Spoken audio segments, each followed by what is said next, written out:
Hello बच्चों, कैसे आप लोग बेटा? बढ़िया। तो बेटा ये वीडियो जब भी आप लोग देख रहे हो तो ये बेटा मैंने बोला कि ये बिल्कुल रिवीजन वाला वीडियो है, ठीक है। रिवीजन होगा फिर इसके अंदर कुछ इंपॉर्टेंट क्वेश्चंस होंगे, उनके आंसर्स होंगे, कुछ ऑप्शंस होंगे उनके, वो भी इसके अंदर बेटा हमने आपके लिए मेंशन करके रखे हुए हैं, ठीक है।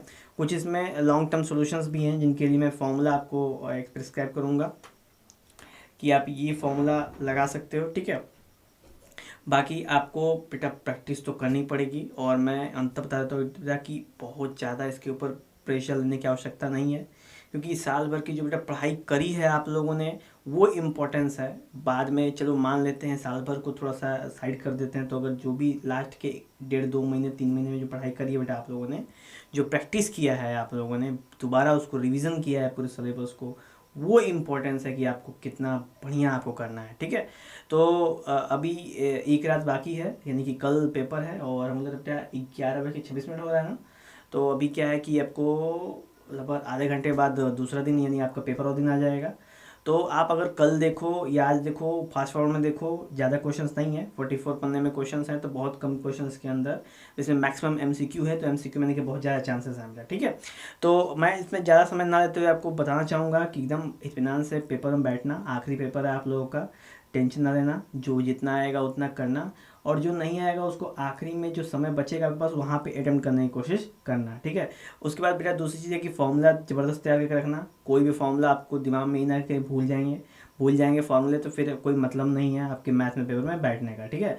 तो प्रयास करो बेटा फॉर्मूले आपको सारे याद हों, ठीक है, एक भी फॉर्मूला छूटे नहीं, ताकि कम से कम वहाँ पे क्वेश्चंस में अगर कुछ ना कुछ ना आए तो भी कम से कम फॉर्मूला तो लिखो यार, ठीक है।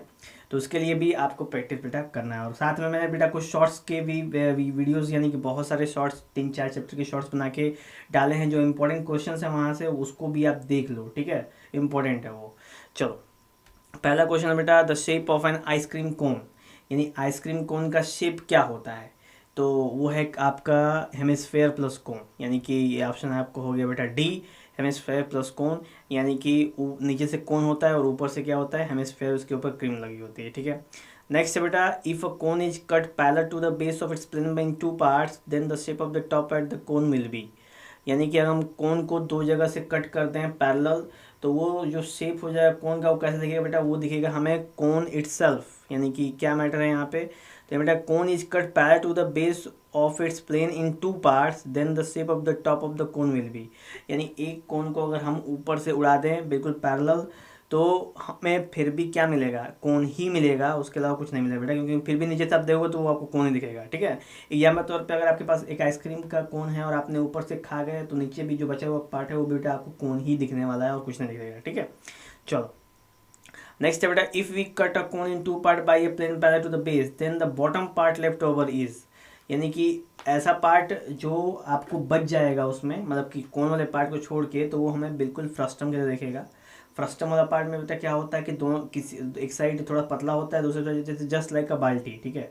बाल्टी के शेप को आप फ्रस्टम कह सकते हो, वो आपके सिलेबस में इस साल नहीं है, लेकिन क्या पता बेटा, कोई गारंटी नहीं, इस साल बहुत ही अजीब गजीब भी कहाँ घटनाएं घटी हैं आप लोगों के संग, बहुत सारी चीज़ें ऐसी रही हैं 10th 12th में बोर्ड्स में जो सिलेबस में नहीं था फिर भी दिया हुआ है, तो कोई गारंटी नहीं दे सकता यार, बहुत कोई हार्ड क्वेश्चन तो है नहीं, ठीक है।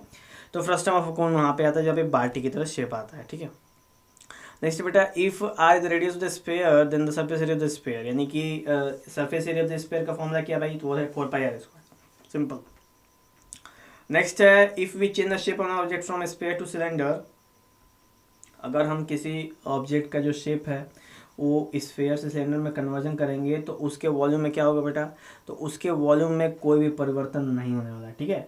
जितना वॉल्यूम वो स्फीयर रखता था उतना ही वॉल्यूम सिलेंडर भी होल्ड करके रखेगा, यानी कि there no change in volume remains unchanged, ठीक है। नेक्स्ट है बेटा, आपके पास है कि एक चीज़ बेटा, वॉल्यूम पे डिपेंडेंसी नहीं करती कोई भी 3D ऑब्जेक्ट, दिमाग में रखना, ठीक है। वॉल्यूम पे कोई भी डिपेंडेंसी नहीं करती, किसी वॉल्यूम, कोई भी वॉल्यूम का शेप में चेंज करोगे वॉल्यूम हमेशा सबका सेम ही आएगा, ठीक है। हाँ, तो वॉल्यूम पे हमेशा फोकस करना, 3 डायमेंशनल के वॉल्यूम पे कोई भी डिपेंडेंसी नहीं होती है। नेक्स्ट है, 15 solid spheres are made by melting a solid metallic cone of a base diameter 2 centimetre, height 15 centimetre, radius of each sphere is, तो 15 सॉलिड स्फीयर है बेटा, ठीक है, छोटे छोटे छोटे सॉलिड स्फीयर, उनको मेल्ट करके और कोन कोन बनाया गया, ठीक है, एक कोन बनाया गया, बिल्कुल आइसक्रीम कोन, जिसका डायमीटर 2 सेंटीमीटर है और उसकी हाइट 15 सेंटीमीटर है। The radius of each sphere is, तो जो भी रेडियस है, यानी कि जो वो छोटे छोटे जो सॉलिड स्फीयर थे उनके रेडियस क्या होंगे, तो उनका रेडियस है बेटा 1/3√4। ये इसका आंसर बेटा, यहाँ पे 4 ऑप्शन है, 1/2, 1/4, 1/3√2, 1/3√4। तो ये बिल्कुल सोल्यूशन करके है, सिंपल है। 15 सॉलिड स्फीयर है, सॉलिड स्फीयर का फॉर्मूला है 4/3 पाई क्यूब वॉल्यूम का, और यहाँ से हमने इसको मेल्ट करके यानी 15 × 4/3 पाई क्यूब करा, ठीक है। सिंपल है। यहाँ पे बेटा हम यहाँ पे थोड़ा सा यूज कर सकते हैं कैलकुलेशन टाइप का, यहाँ पे मैं थोड़ा सा लिखने वाला पार्ट यूज कर लेता हूँ। तो यहाँ बेटा हो जाएगा 15 क्यूब है ना, ये 15 क्यूब है, 15 गुणे, तो ये हो जाएगा बेटा, फॉर्मूला है 4/3 पाई आर क्यूब, ठीक है। थोड़ा सा यहाँ पे लिखने में समस्या है, ठीक है, 4/3 पाई आर क्यूब, ये हो गया। और इसकी वैल्यू किसके बराबर है, तो उसकी वैल्यू जो कोन एक बनाया ना आपने मेटल वाला, उसके बराबर है, तो वो है 1/3 पाई स्क्वायर। तो इसकी जो वैल्यू बेटा, इसको आप इक्वल टू में किसको रखोगे, 1/3 पाई आर स्क्वायर, यहाँ पे आप रख दोगे फॉर्मूला, और वहाँ से बेटा आर की वैल्यू आप निकाल लोगे, ठीक है। क्योंकि भैया आपके इसमें क्या कहते हैं कि कोन के केस में आर दिया हुआ है, लेकिन स्फीयर केस में आर की वैल्यू नहीं दी हुई है, तो वहाँ से बेटा आप आर सॉल्व करके निकाल सकते हो। थोड़ा कैलकुलेशन है लेकिन निकाल सकते हो, ठीक है, ज़्यादा कोई इशू नहीं है। चलो नेक्स्ट है बेटा हमारे सामने क्या है भैया, देख लो, ये सेम वही तरीका है। The radius of the top and bottom of bucket of slant height, तो बेटा बकेट है, यानी कि ये एक फ्रस्टम है, फ्रस्टम से कोई लेना देना नहीं है, उसको छोड़ो, गोली मारो। नेक्स्ट है बेटा, a cylinder is covered by 2 hemisphere shape lead of equal shape. तो अब देखो यहाँ पे मान चलो ना बेटा कि आपके पास एक सिलेंडर है, ठीक है, एक सिलेंडर आपके पास है।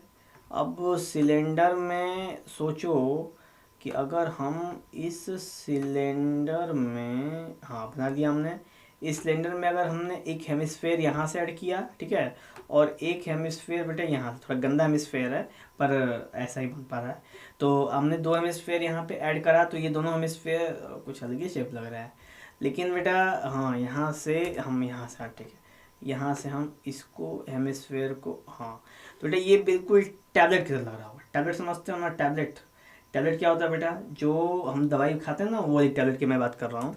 तो ये बिल्कुल टैबलेट शेप में है, और टैबलेट शेप में है तो इसमें क्या है बेटा कि आप देख सकते हो, तो हाँ यहाँ पे क्या कहते हैं, सिलेंडर है, अभी इस टैबलेट शेप में 2 हेमिस्फीयर है, तो दोनों हेमिस्फीयर का हम सरफेस कर्व सरफेस एरिया निकालेंगे, प्लस हम सिलेंडर का जो टोटल कर्व सरफेस एरिया वो निकालेंगे। तो वो हो जाता है बेटा 2πrs + 4πr², टोटल जोड़ दोगे तो हमें बेटा यहाँ पे कम्प्लीटली मिल जाने वाला है कि क्या है इसका फॉर्मूला, में कैसे हम निकालेंगे, ठीक है, इसका कर्व सरफेस एरिया हम कैसे निकालेंगे, टोटल कर्व सरफेस एरिया हम कह सकते हैं यहाँ पे, ठीक है, 2πr + 2πr²। नेक्स्ट है, tank is made of the shape of cylinder with hemispherical depression at one end, the height of the cylinder इतना एंड रेडियस इतना, ठीक है। तो वही ऊपर वाला क्वेश्चन है, ऊपर में एक्स्ट्रा जुड़ गया था, नीचे इसमें डिप्रेशन कर दिया। डिप्रेशन करने का मतलब क्या है कि एक टैंक है जो सिलेंडर का है, ठीक है, तो थोड़ा बना देता हूँ मैं सिलेंडर यहाँ पे, फिर से शेप आपके लिए खतरनाक सा शेप बनाऊंगा मैं। यहाँ पे बेटा आपका मान लो एक सिलेंडर है, ठीक है, ये सिलेंडर हो गया। अब सिलेंडर में क्या है कि हेमिस्फीयर डिप्रेशन हो रहा है, ठीक है, तो यहाँ से हमने एक कटिंग करके डिप्रेशन निकाल लिया यहाँ से, ठीक है, निकाल लिया डिप्रेशन से पूरा, यहाँ से अब निकाल लिया है, तो हमें टोटल सरफेस एरिया पूछ रहा है, तो इसका कर्व सरफेस एरिया यानी सिलेंडर कर्व सरफेस एरिया, और उसमें से बेटा हम क्या करेंगे, उसमें से हम सिंपल क्या है, ठीक है, उसमें से हम सिंपल जो सिलेंडर कर्व सरफेस एरिया उसमें सिंपल हेमिस्फीयर के कर्व सरफेस को क्या करते हैं बेटा, ऐड कर देंगे। क्यों, क्योंकि यहाँ से डिप्रेशन करने की वजह से ना एक बिल्कुल आपको कर्व सरफेस हेमिस्फीयर की तरह शेप बन जाएगा। अब हेमिस्फीयर की शेप बनेगा तो हम वहाँ पे वो नहीं कर सकते ना, सर्कल वाला पार्ट नहीं ले सकते, हम वहाँ पे हेमिस्फेरिकल का कर्व सरफेस एरिया पार्ट लेंगे, तो बेटा ये हमें सॉल्व हो जाएगा, ठीक है। नेक्स्ट हम बात करते हैं बेटा, if we join 2 hemisphere of a same radius along their basis then we get a, तो अगर दो हेमिस्फीयर को जोड़ोगे तो स्फीयर बनेगा यार, इतना सिंपल क्वेश्चन, कोई टेंशन नहीं है। नेक्स्ट है मीडियन डेटा, यानी इन डेटा का मीडियन निकालना है। तो मीडियन के लिए क्या सीन है, तो सबसे पहले ये सबको पहले रीअरेंज करते हैं, ठीक है। तो अभी क्या है ना कि अनग्रुप डेटा है 13, 15, 16, 17, 19, 20 को ग्रुप बनाएंगे। ग्रुप बनाने के बाद बेटा हम यहाँ पे चेक करते हैं कि इसमें टोटल कितने हैं। तो ये 1 2 3 4 5 6 है ना। तो 6 क्या है, इवन है कि ऑड है, तो ये है इवन। और जब भी इवन होता है बेटा ना, वहाँ पे दो मिडिल टर्म निकलते हैं, ठीक है, दो मीडियंस निकलते हैं। तो जो दो मीडियंस में मिडिल में अगर बात करो तो 1 2 3 4 5 6, ठीक है। और हमने जब मिडिल टर्म की बात की तो 16वां और 17वां, यानी जब हम इसको अरेंज करें तो 16वां और 17वां दोनों मिडिल में आ गए। तो मिडिल में आ गए तो दोनों को जोड़ के और 2 से डिवाइड कर देंगे तो हमको मिडिल वाला पोर्शन हमको बेटा मिल जाएगा। तो हम इसको कह सकते हैं this is the middle portion, ठीक है। ये इसको कह सकते हैं मीडियन। नेक्स्ट है, if the mean of the first n natural numbers is 3n/5 then the value of n is, यानी कि अगर पहले जो फर्स्ट n नेचुरल नंबर है वो 3n/5 है तो n की वैल्यू कितनी होगी, ठीक है। तो आप क्या बेटा, तो आप वहाँ पे नेचुरल नंबर हैं तो नेचुरल नंबर में n की वैल्यू 1 से स्टार्ट होती है। तो आप वैल्यू पुट करो, सबसे पहले 1 पुट करो तो क्या होगा बेटा 3/5 ऑप्शन में है, नहीं है। 2 पुट करो 6/5 ऑप्शन में है, नहीं है।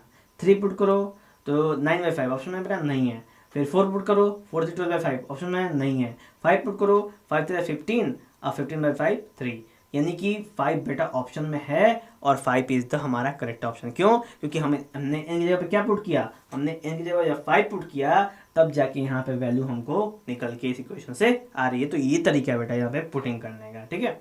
चलो नेक्स्ट बेटा हम लोग बात करेंगे एम यानी कि अर्थमेटिक मीन। तो यहाँ पे a+3 a+6 a+9 and a+12 is 10 then a is equal to, तो a के लिए पूछ रहा है। तो अर्थमेटिक मीन बोलता है ना कि अगर कोई जस्ट सपोज यहाँ पे लेट कर लो, ठीक है, कि अगर कोई a है b है और c है, ठीक है, अगर ये 3 है बेटा जो कि अर्थमेटिक मीन में है, ठीक है, यानी कि AP में है, तो हम am कैसे निकालेंगे। तो am निकालने का तरीका है बेटा हमारा, क्या है तरीका भैया am निकालने का, तो अर्थमेटिक मीन बोला है ना, तो हम सबको जोड़ देंगे बेटा, ठीक है, सबको जोड़ देंगे। कितने हैं भैया, 1 2 3 4 5 हुआ ना, तो सबको जोड़ के 5 से डिवाइड कर देंगे और उसकी वैल्यू 10 के क्या है, यहाँ पे सिंपल इक्वल है। तो जब हमने सिंपल एवरेज जैसे एवरेज निकालते हैं बेटा वैसे ही मीन है, ठीक है, निकालेंगे और हमको वैल्यू मिल जाएगी, एक वैल्यू 4, ठीक है, ज़्यादा मैथ नहीं है उसमें। नेक्स्ट है the class interval of given observation is 10 to 15। तो जो क्लास इंटरवल है उसमें 10 से 15 है interval, then the class mark for this interval will be. तो इस इंटरवल क्लास मार्क कितना होगा भाई, तो ये हो जाएगा बेटा, क्लास मार्क क्या होता है कि upper limit plus lower limit 2 से डिवाइड कर देते हैं। तो 15 10 25 हो जाएगा, 25 बटा 2 12.5 हो जाएगा, सिंपल।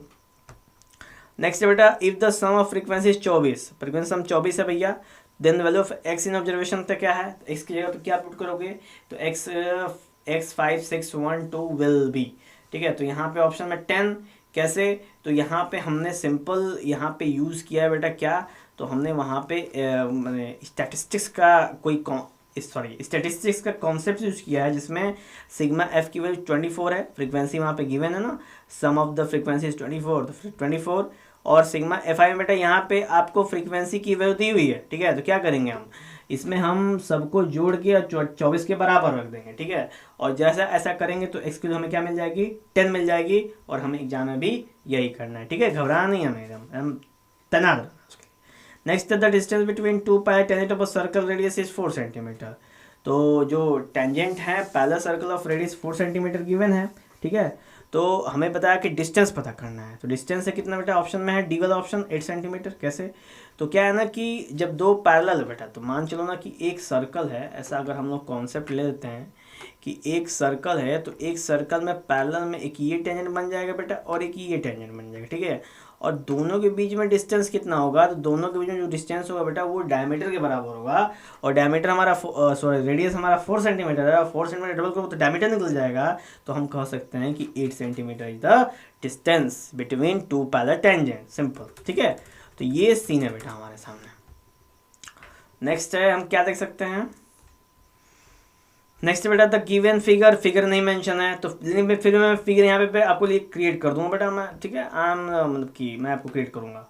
मैं आपको नहीं मतलब फिगर क्रिएट करूँगा। तो यहाँ पे बेटा एक स्ट्रेट लाइन है, लीनियर पेयर कह सकते हो इसको।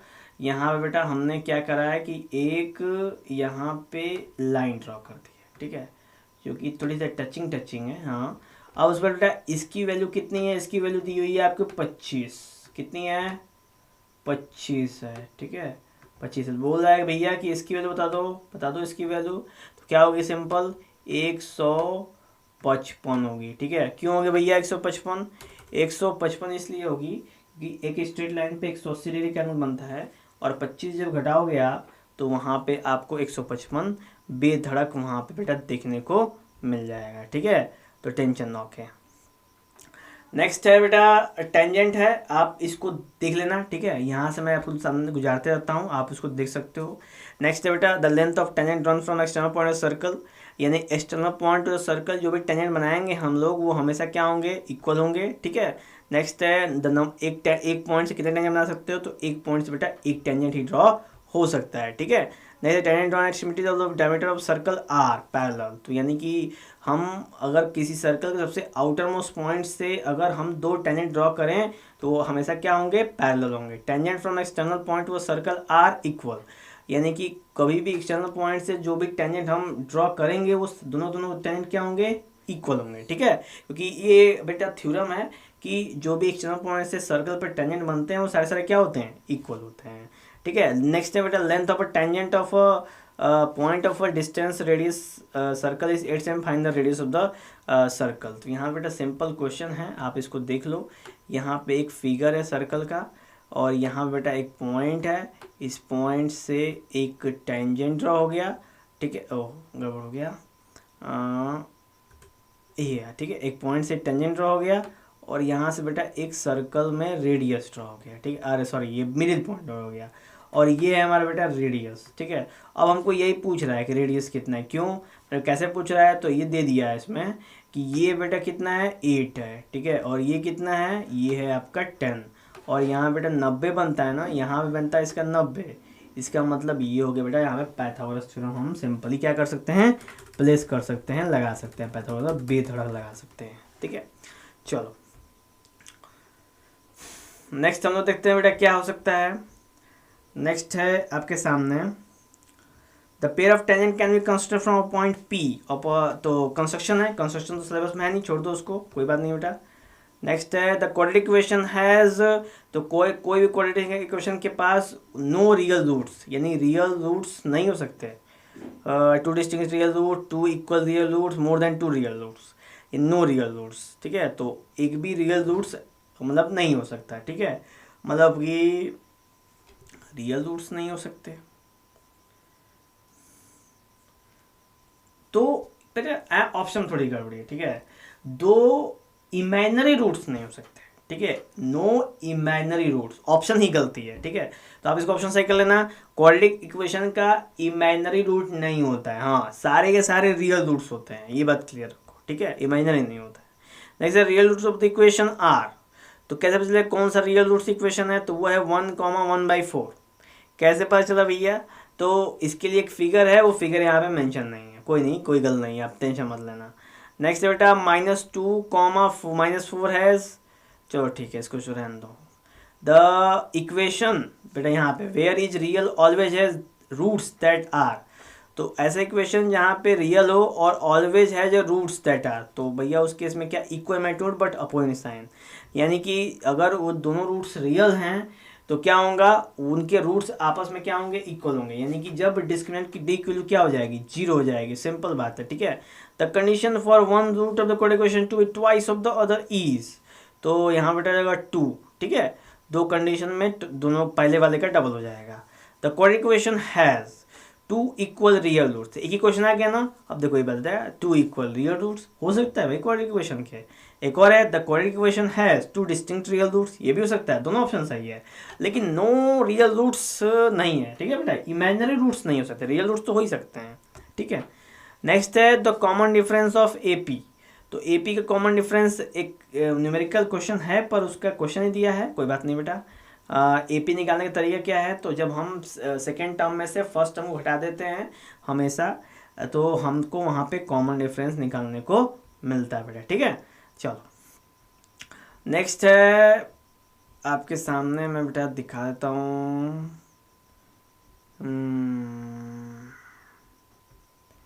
चलो